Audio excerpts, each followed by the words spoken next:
poll suggests there is a resurgence of negative feeling about Iran among the U.S. public, prompted by the recent dispute over Iran's nuclear program. In Vietnam, the number of motorbikes is on the rise, fueled by the nation's economic growth.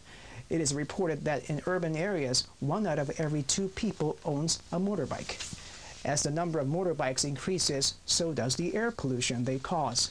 But recently, researchers have developed a new kind of motorbike to reduce exhaust emission. Hanoi, the Vietnamese capital, where the number of motorbikes has increased by 3-fold during the past decade. At the same time, cancer-causing substances have been detected at twice the government's permissible level, raising concerns about health.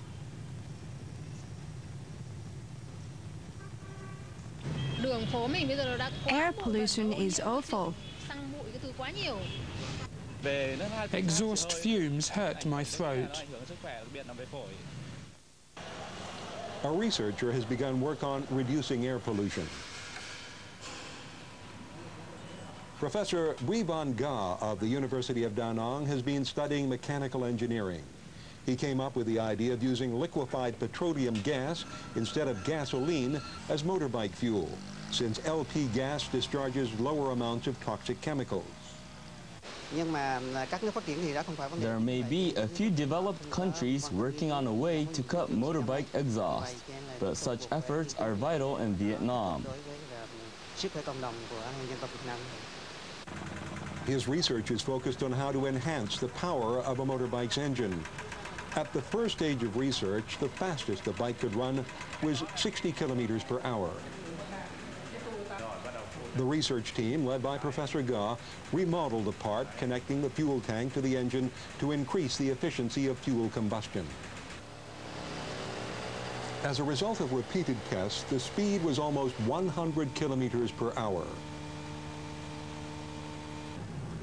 Riding new motorbikes, the members of the research team hit the streets.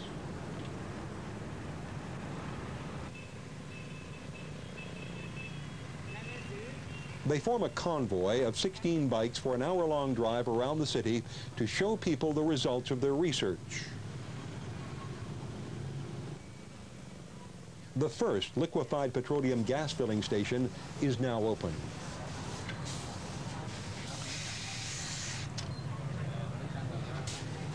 Professor Ga and his staff say they'll continue their challenge to develop environment-friendly motorbikes.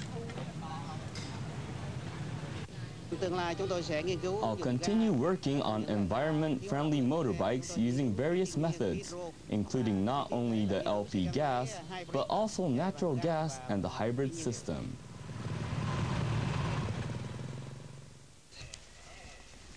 Fuel for the newly developed motorbike costs only half as much as fuel for a conventional model. Orders for 500 bikes have already been placed. But the problem is there is only one LP gas filling station in the city. If they can overcome that problem, more new motorbikes are expected on the streets.